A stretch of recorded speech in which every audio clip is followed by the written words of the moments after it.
Salut, j'espère que tu vas bien. Le sujet du jour est l'eau. Avant toute chose, il faut bien réaliser que sans cette boisson, nous ne pouvons pas vivre. Le corps humain élimine régulièrement de l'eau. C'est pour cela qu'il faut en boire régulièrement. 60 à 80% du corps humain est constitué d'eau.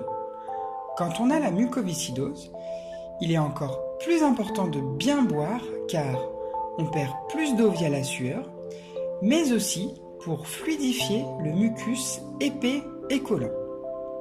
D'ailleurs, je t'invite à voir la super vidéo de Guy à ce sujet. Si tu ne bois pas assez d'eau, tu risques donc la déshydratation. Et ton crachat sera plus collant et donc plus difficile à éliminer.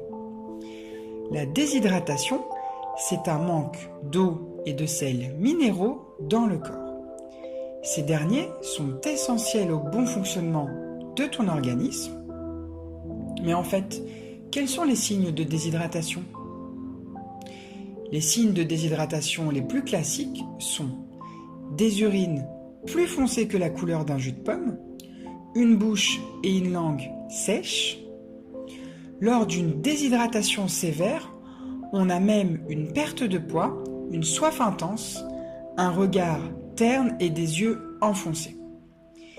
Si tu es déshydraté, tu vas te sentir aussi plus fatigué et tu vas avoir du mal à te concentrer.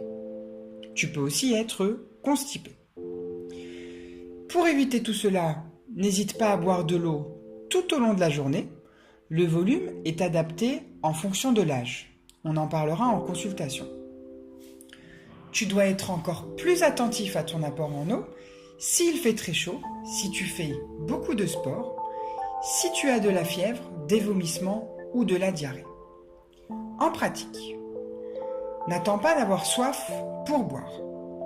Emmène ta bouteille d'eau partout avec toi. Idéalement, tu devrais boire 2 à 3 gorgées toutes les 15 à 20 minutes. Voilà, j'espère que tu as tout compris. Et bien sûr, si tu as des questions, n'hésite pas à venir me voir en consultation. En attendant, je te souhaite une excellente journée. Et d'ici là, garde la pêche!